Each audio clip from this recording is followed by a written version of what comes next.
Hello guys, welcome to our channel. Home and Life by Malu Sambus. Hello friends, welcome back to our channel home in life by Malu Sambus എന്ന ഞങ്ങളുടെ YouTube ചാനലിലേക്ക് എല്ലാവർക്കും സ്വാഗതം. സുഹൃത്തുക്കളെ, അപ്പോൾ video ആദ്യമായിട്ടാണ് കാണുന്നതെങ്കിൽ ചാനൽ സബ്സ്ക്രൈബ് ചെയ്യാൻ മറന്നു പോകാതെ, അതുപോലെ തന്നെ വീഡിയോ ഇഷ്ടപ്പെട്ടാൽ ലൈക്കും ഷെയറും ചെയ്യുക. എന്തെങ്കിലും ഫീഡ്ബാക്ക് ഉണ്ടെങ്കിൽ കമൻസിലൂടെ അറിയിക്കുക. അപ്പോൾ ഇന്ന് നാരങ്ങ അച്ചാറിൻ്റെ റെസിപ്പിയാണ് ഞാൻ ഇന്ന് വീഡിയോയിൽ അപ്ലോഡ് ചെയ്തിരിക്കുന്നത് ഗെയ്സ്. അപ്പോൾ നാരങ്ങയും നെല്ലിക്കയും പിന്നെ ഈന്തപ്പഴവും അങ്ങനെ കുറച്ച് ഇൻഗ്രീഡിയൻസ് എല്ലാം കൂടെ ചേർന്നിട്ടുള്ള ഒരു സൂപ്പർ ടേസ്റ്റി അച്ചാറാണ്. അപ്പോൾ വീഡിയോ ലാസ്റ്റ് വരെ കാണുക. ഇത് വെറും 7 മിനിറ്റത്തെ വീഡിയോയേ ഉള്ളൂ. അപ്പോൾ നിങ്ങൾ സ്കിപ്പ് ചെയ്യാതെ ലാസ്റ്റ് വരെ കാണുക കേട്ടോ. അപ്പോൾ നിങ്ങൾക്ക് അച്ചാർ റെസിപ്പീസൊക്കെ മനസ്സിലാവും. അപ്പോൾ ഞങ്ങൾ നാരങ്ങയും നെല്ലിക്കയും ഒക്കെ അരിയുന്ന കാഴ്ചയാണ് ഇപ്പോൾ നിങ്ങൾ കണ്ടുകൊണ്ടിരിക്കുന്നത്. നാരങ്ങ നമ്മൾ കഴുകി എടുത്തിട്ടുണ്ട്. അതിനുശേഷം 4ആയിട്ട് മുറിച്ച് അതിൻ്റെ അരിയൊക്കെ കളഞ്ഞ് അതിലൊരു വെള്ള പാട പോലെ ഉണ്ട്, അങ്ങനെ അതൊക്കെ എടുത്ത് കളഞ്ഞ് നമ്മൾ വൃത്തിയാക്കുകയാണ്. അപ്പോൾ നാരങ്ങ ഇവിടെ വൃത്തിയാക്കി ഇതുപോലെ ഞങ്ങൾ വെച്ചിട്ടുണ്ട്, അടച്ചു വെച്ചിട്ടുണ്ട് കുറച്ച് സമയത്തേക്ക്. അത് കഴിഞ്ഞിട്ട് നെല്ലിക്കയുടെ പരിപാടി തുടങ്ങിയിട്ടുണ്ട്. അപ്പോൾ നെല്ലിക്കയും നമ്മൾ കഴുകി വൃത്തിയാക്കി ഇതുപോലെ അരിഞ്ഞു വയ്ക്കുക, കഷ്ണങ്ങളാക്കി അരിഞ്ഞു വയ്ക്കുക. അതിനുശേഷം ഉപ്പിട്ട് ഇതിന് 2എണ്ണത്തിനും ഉപ്പിട്ട്, ഈ 2 ചേരുവകൾക്കും ഉപ്പിട്ട് നമ്മളിതാ ഇതുപോലെ ഒന്ന് റെസ്റ്റ് ചെയ്യാൻ വേണ്ടിയിട്ട് വയ്ക്കുക കേട്ടോ. അതിനുശേഷം വെളുത്തുള്ളിയും ഇഞ്ചിയും ഇതുപോലെ അരിയണം.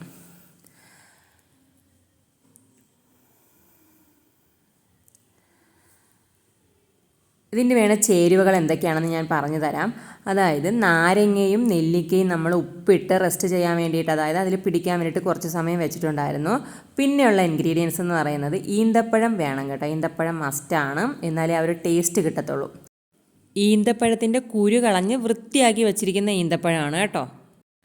അതുപോലെ തന്നെ ഉലുവ നമ്മൾ പച്ച ഉലുവ എടുത്ത് വെച്ചിരിക്കുകയാണ് കേട്ടോ. പിന്നെ വെളുത്തുള്ളി ഇഞ്ചിയും ഇതുപോലെ അരിഞ്ഞത്, പിന്നെ നല്ലെണ്ണ, ആവശ്യത്തിന് നല്ലെണ്ണ, കായപ്പൊടി, അതുപോലെ വെള്ള കാന്താരി, മുളക് പൊടി ഞങ്ങൾ ചൂടാക്കി വെച്ചിരിക്കുകയാണ്. ഇത് ആവശ്യത്തിനുള്ള മുളക് പൊടിയാണ് ചൂടാക്കി വെച്ചിരിക്കുന്നത്. പിന്നെ കറിവേപ്പില. ഇത് ഇത്രയാണ് മസ്റ്റായിട്ടുള്ള റെസിപ്പീസ്.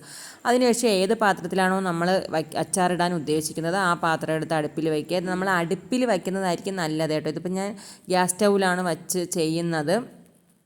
അടുപ്പിൽ വയ്ക്കുമ്പോൾ കുറച്ചുകൂടെ ടേസ്റ്റ് കൂടുതലായിരിക്കും. അപ്പോൾ പാത്രം ചൂടായതിന് ശേഷം കുറച്ച് ഉലുവ ഇട്ട് ചൂടാക്കണം കേട്ടോ. പച്ച ഉലുവ എടുത്ത് ചൂടാക്കിയതിന് ശേഷം അതിലേക്ക് നല്ലെണ്ണ ഒഴിക്കുക, ആവശ്യത്തിന് നല്ലെണ്ണ ഒഴിക്കുക. നല്ലെണ്ണ ഒന്ന് ചൂടാകുമ്പോഴത്തേക്ക് കട്ടക്കായം എടുത്തിട്ടിട്ടുണ്ട്. അത് എൻ്റെ അമ്മയുടെ ഒരു പൊടിക്കൈയാണ്. 2 കട്ടക്കായത്തിൻ്റെ 2 പീസ് അമ്മ എടുത്തിട്ടുണ്ടായിരുന്നു. അതിന് ശേഷം നല്ലതുപോലെ നല്ലെണ്ണ ചൂടായതിന് ശേഷം ഞങ്ങൾ കടുക് ഇട്ടിട്ടുണ്ട് കേട്ടോ. ആവശ്യത്തിന് കടുക് ഇടുക. അപ്പോൾ കടുക് നല്ലതുപോലെ പൊട്ടാൻ വേണ്ടിയിട്ട് വെയിറ്റ് ചെയ്യണം. കടുക് പൊട്ടുമ്പോൾ നമ്മൾ ഒന്ന് ഇളക്കി കൊടുക്കണം കേട്ടോ. ഒന്ന് ഇളക്കി കൊടുക്കുക. ഈ കായം അതിൽ കിടന്നൊന്ന് മെൽറ്റ് ആയിക്കോളും, നല്ലെണ്ണയിൽ കിടന്ന് മെൽറ്റ് ആയിക്കോളും. നല്ലതുപോലെ ചൂടായി കടുകൊക്കെ പൊട്ടിയതിന് ശേഷം നമ്മൾ ഇഞ്ചി വെളുത്തുള്ളി ഇതുപോലെ അരിഞ്ഞു വച്ചിരിക്കുന്നത് ചേർത്ത് കൊടുക്കണം.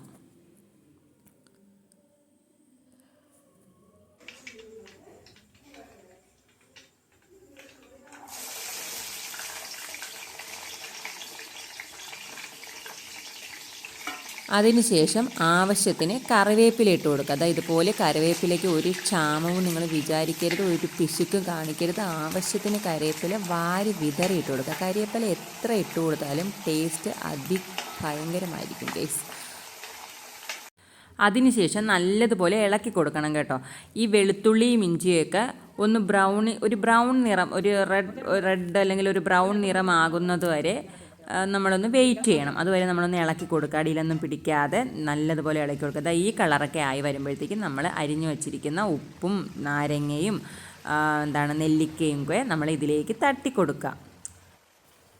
അതിനുശേഷം നല്ലതുപോലെ ഇളക്കണം കേട്ടോ. നല്ലതുപോലെ ഈ നാരങ്ങയും നെല്ലിക്കയും ഉപ്പും നല്ലെണ്ണയും കടുകും അതുപോലെ തന്നെ വെളുത്തുള്ളി ഇഞ്ചി അതെല്ലാം കൂടെ ചേർന്ന് വരത്തക്ക വിധം നല്ലതുപോലെ ഇളക്കി കൊടുക്കണം കേട്ടോ.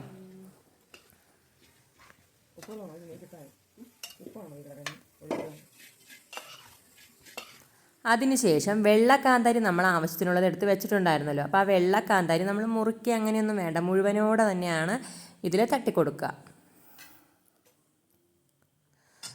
അതും കൂടെ തട്ടിയതിന് ശേഷം തീ നല്ലതുപോലെ കൂട്ടി വെച്ചിട്ട് നമ്മൾ നല്ലതുപോലെ ഇളക്കി കൊടുക്കുക. എല്ലാം കൂടെ നല്ലതുപോലെ ഇളക്കി യോജിപ്പിച്ച് കൊടുക്കണം കേട്ടോ. ചേരുവകളെല്ലാം നല്ലതുപോലെ ഇളക്കി യോജിപ്പിച്ച് കൊടുത്തതിന് ശേഷം നമ്മൾ വെയിറ്റ് ചെയ്യുക.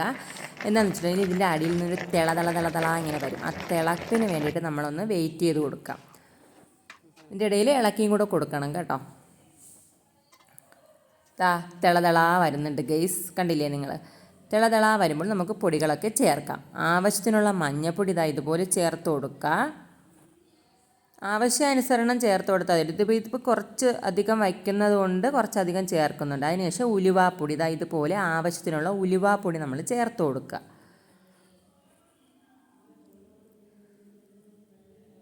അതിനുശേഷം കായപ്പൊടി ആവശ്യത്തിന് ചേർത്ത് കൊടുക്കുക. നമ്മൾ ആദ്യം കുറച്ച് കട്ടക്കായ ഇട്ടിട്ടുണ്ടായിരുന്നു, അപ്പോൾ അതിനനുസരിച്ച് വേണം കായപ്പൊടി ചേർക്കാൻ. അതുപോലെ ആദ്യം ഉലുവ കുറച്ചിട്ടിട്ടുണ്ടായിരുന്നു, അപ്പോൾ അതിനനുസരിച്ച് വേണം ഉലുവാപ്പൊടിയും നമ്മൾ ചേർത്ത് കൊടുക്കാം.